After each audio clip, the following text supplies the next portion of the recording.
En cette semaine, le cedi a perdu 4,4% de sa valeur par rapport au dollar. Et en 2 ans, la monnaie ghanéenne a fondu d'environ 40%. Ce choc rappelle les difficultés que traversent certains pays émergents. Nous allons discuter justement de la chute de la monnaie ghanéenne avec le consultant et expert en structuration économique et financière King Dodro, mais en prenant comme élément de comparaison surtout le franc CFA. King Dodro, on vous retrouve, ça fait quelque temps, vous allez bien? Dieu veille toujours sur King, bien évidemment, ça fait quelque temps. Vous allez bien? Ça Dieu va? veille toujours sur moi. Alors pourquoi le cedi plonge? La question, elle est simple et limpide. Oui, la question elle est simple, en même temps directe, mais très profonde à la fois parce que c'est le constat qu'on fait depuis un certain moment. Surtout si on veut se référer dans le temps, c'est depuis le début de cette année. Si on se réfère vraiment à ces périodes critiques que traverse la monnaie ghanéenne et toutes les monnaies indépendantes aujourd'hui en Afrique, telles que même le Naira, ces monnaies souffrent énormément du fait de la crise qui prévaut depuis un certain moment en Ukraine. Pourquoi est-ce que le cedi plonge? Les raisons sont d'abord d'ordre structurel et aussi conjoncturel. Pourquoi? Alors, qu'est-ce qui crée la menace pour une monnaie en tout temps? Ce qui est la menace réelle pour une monnaie en tout temps est un élément d'ordre structurel. L'économie ghanéenne, comme l'économie de la plupart des pays africains, est une économie orientée essentiellement vers l'importation des produits finis à la consommation, destinés à la consommation directe. Une économie orientée à l'approvisionnement de matières premières semi-transformées pour la partie industrielle de nos pays, toujours à l'import. Sinon, quand vous vous retrouvez dans cette situation où l'économie est essentiellement orientée vers l'import, vous êtes sous menace permanente parce que vous dépendez d'une monnaie étrangère pour pouvoir s'acheter ce que vous consommez directement dans votre pays. 2, ce que vous achetez en termes même de matière première pour faire des transformations finales dans votre économie. Quand vous dépendez de à tous ces niveaux de l'importation, bien évidemment, quand la monnaie à partir de laquelle vous faites cette transaction avec l'étranger dévalue le taux de convertibilité avec votre monnaie, vous avez tous les problèmes. Je prends les exemples pratiques. Avant la crise, si on quitte de CFA vers le cedi, on achetait un cedi à 100 francs. Mais aujourd'hui, on achète un cedi à 40 francs, avoir 47 francs. Bon, je prends 40 francs. Ça veut dire que si hier nous dépensons 100 francs pour avoir un cedi, aujourd'hui nous dépensons moins de 50 francs aujourd'hui pour avoir un cedi. Donc, le Ghanéen, en même temps, il est désavantagé parce que pour le Togolais, c'est une bonne affaire. Mais pour le Ghanéen, c'est une très mauvaise affaire. Sa monnaie était relativement plus forte vis-à-vis de notre monnaie. Il y a de cela un an même en arrière, mais aujourd'hui, la monnaie a perdu carrément sa valeur vis-à-vis de CFA. Qui est-ce qui souffre? C'est les gens de métier, ceux qui font des prestations de services, qui en souffrent parce que, au même moment, puisque l'économie ghanéenne, au niveau des produits manufacturés, est essentiellement orientée vers l'importation, c'est-à-dire dépend du dollar pour pouvoir s'approvisionner en produits finis ou semi-finis pour son économie locale. Les matières premières ou bien les produits qui rentrent sur le territoire ont connu des valeurs plus élevées parce qu'il faut débourser plus de cedi pour acheter aujourd'hui $1. Mais ceux qui font les prestations de services, les maçons par exemple, ils n'ont pas revu à la hausse leur coût de prestation. Les menuisiers n'ont pas revu à la hausse leurs prestations. Les avocats n'ont pas revu à la hausse leur coût de prestation. Mais ce qui alimente leur quotidien en termes de besoins de chaque individu à satisfaire, qui sont essentiellement des produits manufacturés importés, l'avocat, ça double chez lui les dépenses qu'il effectue. Si hier il achetait un pain à, je donne n'importe quoi, un pesos ou bien un cedi, aujourd'hui il va débourser 3 cedis pour acheter le même pain, la même baguette de pain. Mais si ses honoraires étaient de demi-cedis, les honoraires de demi-cedis sont toujours là.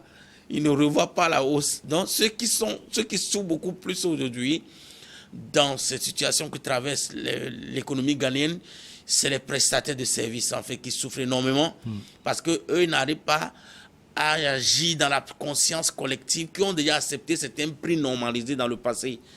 Par contre, les commerçants ils tirent leur épingle du jeu parce que ils arrivent à harmoniser les coûts.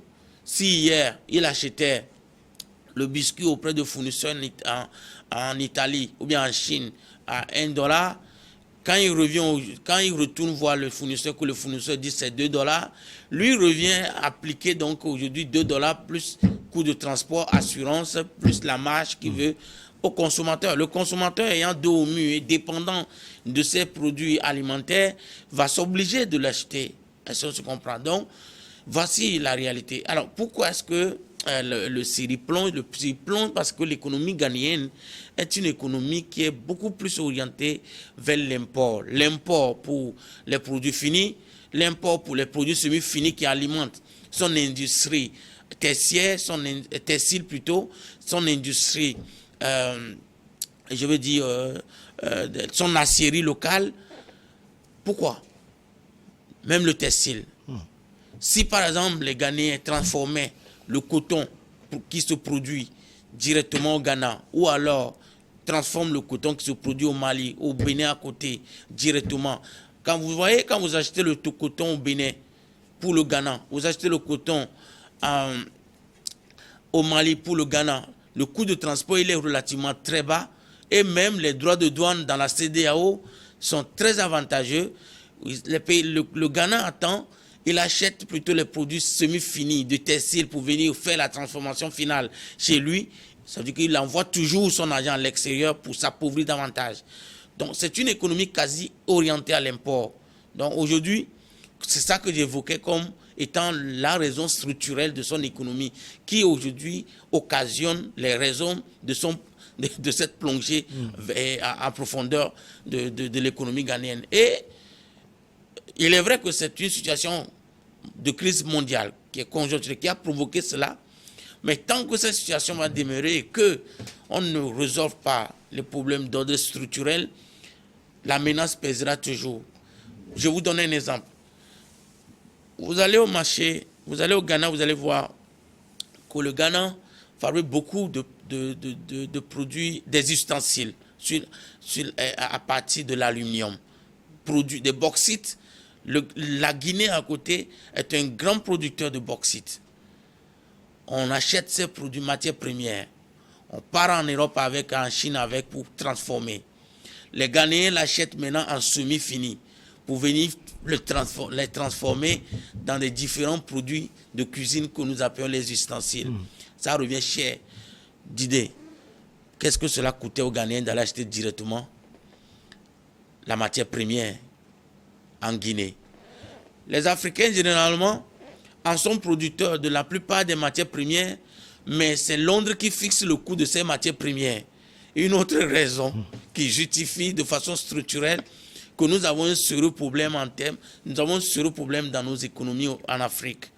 Donc, comment est-ce que vous êtes propriétaire d'un produit et que c'est celui qui ne détient même pas le produit qui fixe le prix de son achat? Il y a un problème. Alors, quand on revoit nos copies, ce n'est pas seulement le Ghana, à la sortie de ces crises-là, qu'on revoit carrément la copie. Pourquoi est-ce qu'il est encore plus difficile d'implémenter aujourd'hui une politique orientée à produire ce que nous consommons? Nous les connaissons, ce que nous consommons. Même le costume que j'ai ici, que je porte sur moi, mais c'est le fruit de l'importation. Même si c'est un couturier togolais qui court, c'est le fruit de l'importation. C'est pourquoi je trouve souvent illogique Quand on parle souvent dans certains pays, on parle de pain traditionnel en Côte d'Ivoire et qu'on voit que le tissu a été juste teint. On l'a teint on la teint dans des couleurs traditionnelles qu'on dit que c'est un pain traditionnel. Non, c'est importé. C'est toujours c'est un produit importé. Il deviendra traditionnel. Alors que c'est fabriqué là-bas. Quand la matière première se transforme de bout en bout jusqu'au produit fini chez nous. Alors, mais du moment où on achète les matières premières chez nous, les Chinois la main chez eux, ils transforment ça. Ils font la première, la deuxième transformation. Vous l'achetez, vous, pour la finition, pour en faire un produit fini. Mais ce n'est plus un produit de chez nous, c'est un produit importé, puisque notre argent va à l'extérieur pour rentrer dans l'économie à l'étranger et nous récupérons donc la matière ou le produit. C'est ainsi que nous affaiblissons davantage nos économies parce que nous dépendons toujours de l'importation, même pour les produits, matières premières que nous avons, pour le peu d'industrie que nous avons. Les matières premières qui alimentent nos industries sur le continent viennent toujours de l'étranger. En fait, c'est cette même situation que vit souvent la Turquie vis-à-vis des États-Unis parce que... Ouais, la Turquie, justement, fait partie de ces pays que j'ai voulu citer dans l'introduction. Bien sûr, bien sûr. Je vous explique pourquoi la Turquie en souffre. En fait, la Turquie est un pays industrialisé, mais sauf qu'elle est industrialisée, mais elle n'a pas de matières premières permettant d'alimenter son industrie. La Turquie dépend du dollar pour s'approvisionner en matières premières. Donc, une fois que le dollar veut jouer de sale tour à la Turquie se retrouve en difficulté pour pouvoir s'acheter des matières premières et alimenter son industrie qui travaille en 24 heures. Voici la difficulté, en fait. Tu vois.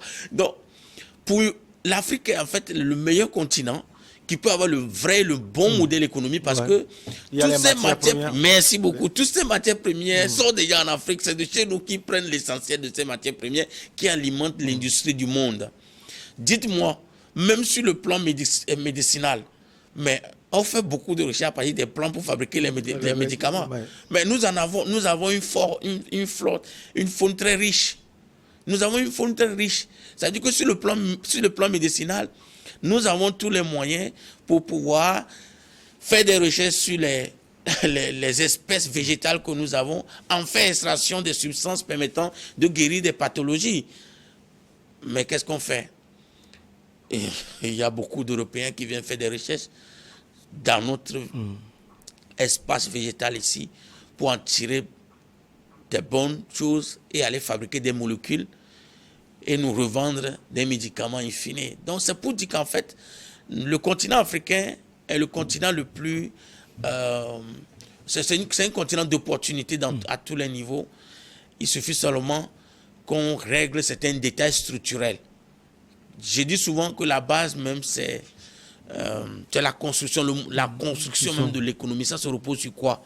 Si on revient toujours à ce principe économique qui dit qu'il n'y a de richesse que d'hommes, cela veut dire qu'on va orienter d'abord la première grande politique à orienter au Ghana d'abord, comme je le disais, c'est de revoir la politique de suivi et contrôle de l'évolution de la population. Ça ne peut pas se faire sans la mise en place d'un fichier national fiable qui permet d'avoir toutes les composantes, des composantes qui rentrent dans le suivi et évaluation du comportement du citoyen et on aura des bonnes statistiques permettant à l'État ghanéen d'orienter sa politique économique. Chiffrée d'ailleurs, parce que la crainte souvent dans nos pays africains, quand ils orientent leur économie vers l'importation, c'est l'incapacité ou bien la difficulté à maîtriser la collecte des droits fiscaux. C'est ça en fait la difficulté qu'ils ont. C'est pourquoi ils orientent une bonne partie de leur politique économique vers l'import. Au moins à partir des ports d'entrée dans le pays, ils auront la maîtrise des collectés, des frais de douane et des taxes et autres, et aussi suivre l'évolution de la croissance économique. Alors, mais ils n'arrivent pas à développer une économie locale parce que la structure qu'il faut en interne pour pouvoir maîtriser le développement de l'économie locale basée sur les hommes ou les citoyens l'élément structurel est manquant. Comme je le disais, le fichier national il est très important. C'est ce qui est manquant dans souvent ces économies émergentes, malgré on les appelle émergentes. Mais quand on regarde dans le fond, même pour leur industrie dont ils peuvent se vanter pour alimenter ces industries, ils se tournent vers l'importation pour s'approvisionner en matières premières. Alors, King, peut-être que les autorités ghanéennes sont en train de chercher les solutions, mais pour le moment, la nouvelle qu'on a, c'est que le président Nana Akufo-Addo veut se baser sur le Fonds monétaire international pour essayer d'apporter un peu de solution à la crise financière et à la chute du franc CFA dans son pays. Je sais que vous n'aimez pas trop. Est-ce que c'est mais il faut utiliser? Vous pensez qu'il y a d'autres solutions pour les Africains pour résoudre leurs problèmes? Est-ce que faire recours au Fonds monétaire international va résoudre le problème pour le Ghana? Mais il fait recours au Fonds monétaire international pour financer son budget et non financer l'économie ghanéenne. Mais dites-moi, en quoi est-ce que quand le Fonds monétaire international va injecter de l'argent dans la main du chef de l'État ghanéen, va servir au cultivateur qui est à Takoradi ou à l'exploitant de champs d'EVA dans la zone d'Atakoradi que je connais très bien d'ailleurs? Non, pas du tout. En quoi est-ce que cela va faciliter l'accès au crédit aux commerçants de Mokola auprès des banques ghanéennes? Non. Donc, pour moi, c'est un faux problème. Cette démarche, c'est une aventure qui ne profitera jamais à aucun Ghanéen. Donc, le problème, il est d'ordre structurel. Il doit plutôt poser la base d'une économie réelle, basée sur une politique de produire ce qu'on consomme. Mais pas produire ce qu'on consomme en important la matière première, en allant de la transformation de bout en bout de tout ce qui est matière première qui était exporté hier vers des pays occidentaux et asiatiques pour transformation avant qu'ils ne retournent. Imaginez un instant, même pour les intrants agricoles, même l'engrais qu'on utilise au Ghana ou dans les pays africains pour l'agriculture. L'engrais est importé. Et pourtant, nous avons les matières premières qui fabriquent. C'est nous qui vendons les matières premières qui fabriquent les engrais. Je ne sais pas si tu comprends, cher ami. C'est ça le problème en fait. Même si aujourd'hui on veut développer l'agriculture en Afrique, mais on dépendra toujours de l'importation pour développer cette agriculture dont l'essentiel des intrants ou de tout ce qui est produits chimiques qui doivent booster la production de l'industrie agricole viendra de la Chine, de l'Europe et des États-Unis. Donc, on a des chercheurs sur le continent qui développent beaucoup de technologies d'approche pour la transformation locale. Regardez un exemple. Quand votre pneu crève, regardez le génie des vulgarisateurs. Ils ont fabriqué eux-mêmes des suppresseurs qui produisent de l'air pour pomper nos véhicules. C'est déjà la preuve que sur le continent, il y a beaucoup de génie. Ça ne manque pas. Seulement, on néglige cela pour aller vers le plus facile. Comme je le disais tantôt, c'est parce que la plupart du temps, nos États manquent de maîtrise de la population en termes de recettes fiscales pour financer leur fonctionnement, pour financer leur budget de fonctionnement, que facilement ils se tournent vers une politique d'importation. Au moins, là c'est sûr, quand la marchandise rentre par l'aéroport, par le port ou par les frontières, la douane va appliquer les droits de douane, ce qui va revenir à l'État. Mais l'agriculteur qui produit la banane à Koumassi, cette banane fait la route jusqu'à arriver à Accra, ça échappe au contrôle du service douanier de l'État ghanéen. Donc, ceci est produit et mangé, l'État ghanéen ne gagne rien. Donc, il ne voit pas la nécessité aujourd'hui de développer l'agriculture locale. Quand nous mangeons les biscuits ici, ça vient d'où? Quand nous mangeons le chocolat, le produit, la matière première vient d'où? Mais d'ici. Donc ça veut de dire que pour le Ghana, il est mieux pour le Ghana d'encourager l'importation du chocolat que d'encourager la production locale, la transformation locale du chocolat, parce qu'il ne sait même pas combien de personnes qui existent sur son territoire et combien de tonnes réellement il va comptabiliser si jamais il encourageait la production locale. Cette difficulté existe parce que il manque ce que nous appelons le fichier national au Ghana. Donc du coup, l'État n'a aucune maîtrise sur sa population. Des gens naissent, ils meurent, ils ne sont jamais enregistrés, ils ne sont fichés, ils ne sont aucunement fichés dans aucun répertoire. On ne connaît même pas leur histoire de vie, leurs traces. Et c'est ainsi que la plupart des pays africains sont organisés. C'est la raison pour laquelle ils encouragent beaucoup plus l'importation dans leur politique économique. Alors, King Dodjoro, cette solution structurelle, est-ce que vous pensez que les pays africains, surtout le Ghana qui a des soucis aujourd'hui, a le moyen de le faire, surtout avec les crises successives que nous avons connues et nous continuons de connaître, Covid-19 et puis la guerre en Ukraine? Ça revient à me demander, vous avez mal à la tête et que ce mal de tête est dû au fait que vous avez de la carie dentaire. Et la carie nécessite forcément que le dentiste opère sur votre dent. Que vous dites non, comme les maux de tête sont très violents, je préfère aller voir un généraliste pour me calmer la douleur. Le généraliste va toujours calmer la douleur, il n'y a pas de problème. Mais la carie est là, vous aurez tous les maux de tête. C'est ça, c'est un choix qu'on fait. Il n'est jamais trop tard d'enlever la carie, d'enlever la dent. Soit tu décides d'affronter la cause de ton mal en allant vers les dentistes. On est d'accord? Ouais. Ça va faire mal d'enlever la dent, mais le lendemain, tu n'auras plus mal. Mais les solutions peu courageuses sont celles qui disent je m'en vais voir le généraliste pour me donner des antalgiques pour me calmer. Et tu dépendras donc de ces antalgiques à vie. Et ces antalgiques, si c'est paracétamol, aujourd'hui même on conteste les molécules du paracétamol, tu auras des problèmes plus tard encore, il va créer d'autres pathologies plus tard. Donc c'est ça en fait le raisonnement à la réponse, en réponse à votre question. Alors, King Dodjoro, vous avez parlé des questions structurelles, des domaines structurels, mais également conjoncturels. Sur le plan conjoncturel, quelles solutions précisément apporter? Aujourd'hui, quand le mal de tête est trop avancé, la carie est trop avancée, je prends toujours l'exemple.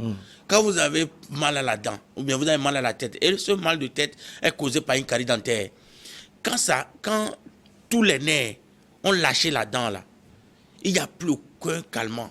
Absolument pas. Il n'y a plus aucun calmant. Nous allons vers là-bas. Parce que plus la crise en Ukraine va durer, que les États-Unis vont se retrouver dans la situation de dévaluer toutes les monnaies du monde pour pouvoir maintenir leur hégémonie monétaire mondiale, les pays africains, tels que le Ghana avec son Sidi, vont énormément souffrir. Et c'est le moment où il faut enlever la carie définitivement.